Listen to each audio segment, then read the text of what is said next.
Hello and welcome. Thank you for joining us today. I'm Linda Mariano, Managing Director of Marketing for Redwood Media Group.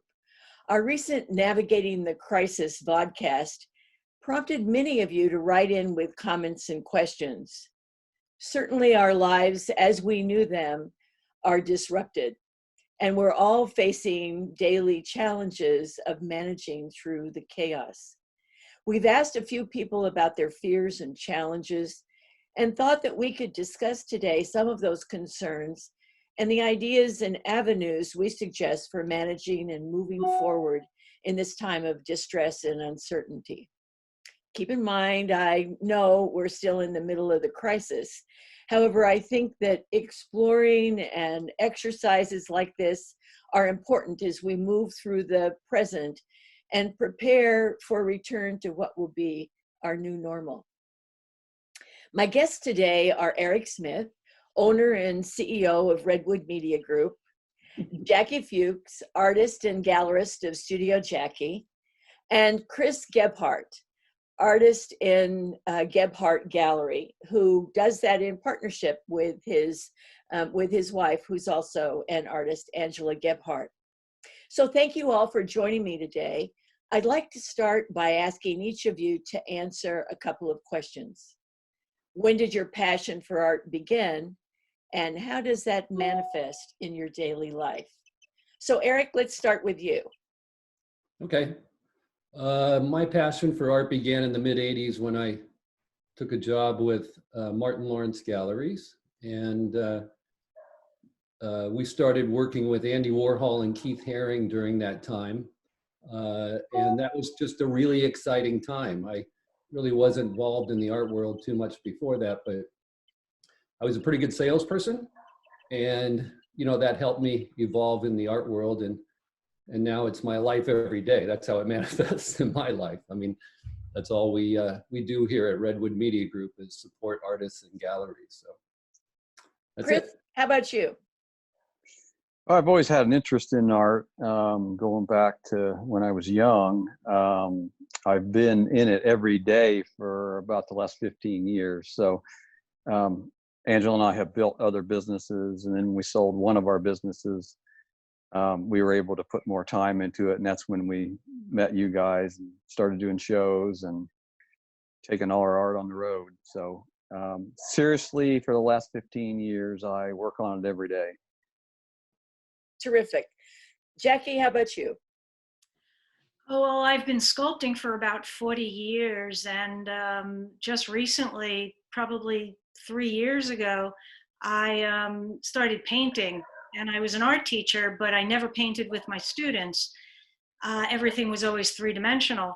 And 3 years ago, I fell into this new career and started doing art fairs with you guys.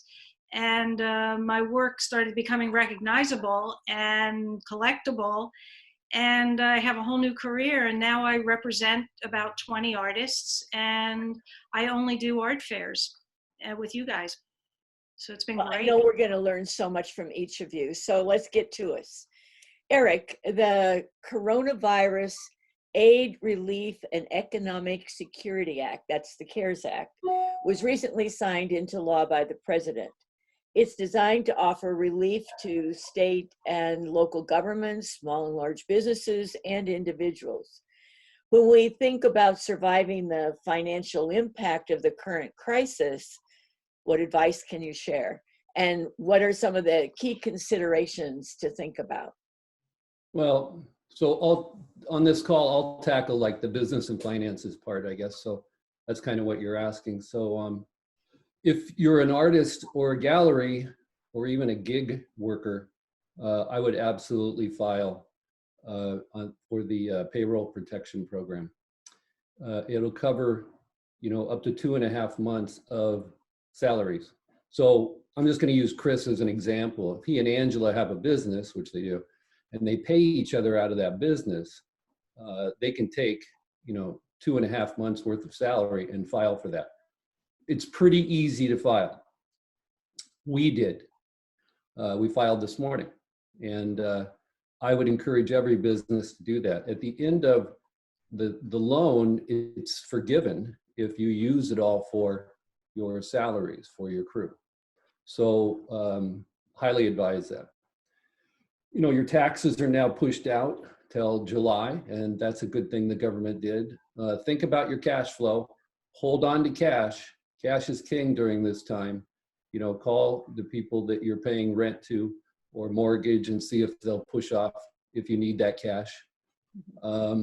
Work through a cash forecast, so have a budget and make sure you can, you know, pay the bills that are necessary. Keep the power on. You know, pay your rent, pay your employees first. That's usually the golden rule if you can. And then work through your receivables. There's still, there's a lot of people out there that have money and can pay you.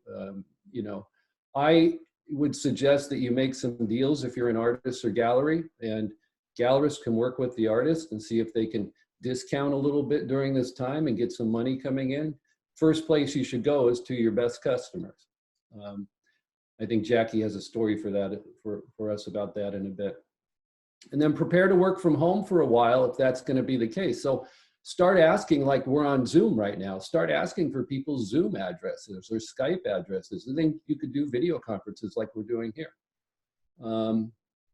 And you could actually go through your studio and show them pieces and things like that. Those are my suggestions. I think those are great insights and advice. You know, Jackie, I know you took some of Eric's advice from the last podcast, and it would be great to hear about that. I'd also like you to talk just a little bit about attitude. You know, every business person who's ever been asked about success always talks about having the right attitude makes for success. And sometimes, especially when times are difficult, it's not that easy. Give us some words of advice from your experiences, if you would. Sure. Thanks, Linda. And thanks, Eric. Yeah, I consider this like coming to each day anew, how my attitude can be adjusted by just my thinking. And I call it dropping the box of rocks and not taking yesterday's success or disappointments with me into today. And I also want to talk about what Eric was saying, because this is really a demonstration of how it really works. Everything, all the tools that Eric just laid out for us. And I watched the video last week that you guys did, and it was really helpful. So the second I finished the video, I called this gentleman who's building a house out here. I'm in the Hamptons, and he immediately got back to me, and he said, come on over at 10 a.m. I thought to myself, don't leave the house without bringing a piece, because I remember Eric saying at the art fair, if you bring a piece to someone's house, most likely they're going to visualize where they're placing it, and it's part of the sale. And I don't hold on to the results. I just do the actions. It's like planting seeds. And so when I got to his house, he immediately pointed out where he wanted to have this piece, and he put it over there. And then we went downstairs. There's 9 bathrooms in this house, so you can imagine the 8 bedrooms all are master bedrooms. And this is just a rental. He's not even living there, but he stages it with fine art. And so then he said, you know, and I had my mask on and I was 6 feet away, and we were placing the piece all over the house. And he said, no, I think I'll put it here, but my wife needs to see it. And I thought, you know what, I'm going to leave it here with you. And we went outside, and his wife pulls up. We walked back in the house because we were looking at the piece in the light outside. And she said, no, I want it in this other position. So she brought it downstairs. So now we had going on this conversation between the two of them of where they're going to place the piece, which to me is like, okay, they own it, but until I have the money, nobody owns anything. I said, okay, I'll leave the piece here. He contacts me and he says, look, we're not buying anything right now because of what's going on. You know, we're all experiencing fear of where our money's coming from or not having any. And I let that go because I thought to myself, not only did I give them a discounted price, I thought I will sell that piece at the next show we have. So to make a long story short, I left the piece there after this conversation that they're not sure if they can buy it. And I said, you know what? It's not in any show right now. Let me leave it with you and I'll pick it up if I need it. And then just the other day they called and they said, we're keeping it and we'll pay you on Monday. And that's today. So it's sold. And so all because Eric gave me the courage to call someone who was a potential buyer. And I called another person the same day. Turns out she's in Texas. She bought my piece from Red Dot in Miami. And she wants to buy another piece, but she has Corona. So she texted me, she says, right now I'm not buying, but as soon as I get better, I'll look at your website and I'll see what you have available. And I sent her a gift because I have t-shirts with some of my art on them. And I'm keeping in contact with all the people who buy from me. And I also put out there that anyone who buys any of my artists' art, that my artists contact them and keep a connection with them and let them know when our next shows are. I do that, but it's great when the artist does that as well. So thank you. That's pretty much how I'm making money in this time.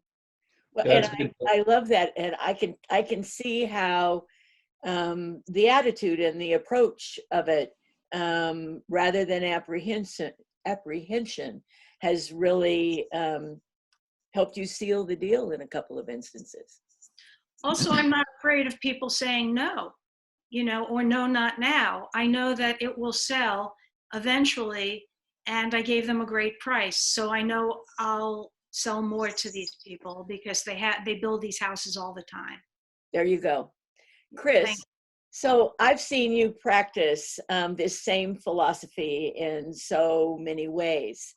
Staying connected, sharing your story with collectors, making sound business decisions. In this world of chaos that we find ourselves in, what are you doing to stay in the present? How are you staying open for business? Well, it's pretty much business as normal for us. I mean, we have to jump through a few hoops. There's a few more challenges getting our creator to come in and open up last week so we could get a large piece in. But our daily processes are exactly the same. This is going to pass, and $1 million boats are going to sell, $60 million homes in Miami are going to sell. And I see a lot of artists making mistakes. They're getting caught up. They're watching the news all day. They're reposting the news. And I think you just got to stay focused. It's going to pass. It's going to be exciting. It's going to be different. We're still going to have to do the same thing. We're still going to have to create our craft and take it to the people that appreciate it and want to buy it. We're still going to do shows. We've stayed alive on some of our internet sales have come through. But I don't want to tout that as that's not the answer for the future. Everybody's saying that. It's not. We still got to get our art out live. We still got to do the shows. I really learned my art world from a famous rock star. And what he does every day is two things. He gets up, he hones his craft, he practices or rehearses, writes songs. He has thousands of songs. And then he does the second thing, which a lot of people don't do, is he takes his music, his art, to people that appreciate it and want to buy it. So that's kind of what we follow, whether it's a tornado, storm, or whatever. We just follow those two things every day. That's great. I know, Eric, that in fact, you've been in touch with the artist whose artwork is behind you. And he had an interesting comment that maybe you would share with us. Yeah, his name is Ed Lynch. He's out of Minneapolis, great guy. And I've known him for probably 30 years. So he called me the other night because he saw the video and then he's like, hey, is that my piece? I said, yeah, it is your piece. And anyway, he said there's a lot of people nesting right now. And I got to tell you, these nesters are fixing up their places because they know they're going to be at home a little longer and they might want to buy a piece of art or something. I read today that Wayfair's stock went up 40% because their sales have almost doubled since this crisis. So people are buying, and it's up to every individual artist and gallery out there to get in front of these people. You know, they'll buy your work, and you know, you've got to get out of your seat and kind of put this behind us as quickly as possible and do your job, and do it happily. This will pass. You know, it will pass. I'm sensitive to what's going on in the world, but at the same time, you know, we all have an obligation to take care of our families and pay our bills and, you know, keep the economy going too. So it'll pass. Well, and I think that as we think about that, and that's great advice, that, you know, we realize we have to reach inside and find the courage to move forward when all of this is happening around it. You know, we hope you'll find these strategies useful in planning your move forward and building your business's future. Hey, thanks to my guests, and thank you to all of us for joining us. We'd love to hear your comments. You can reach out anytime with your questions and thoughts. Email us at info@redwoodmg.com. Have a great day, stay well, and be safe. Thanks. Hey, Thanks, guys. guys. Thanks, everyone.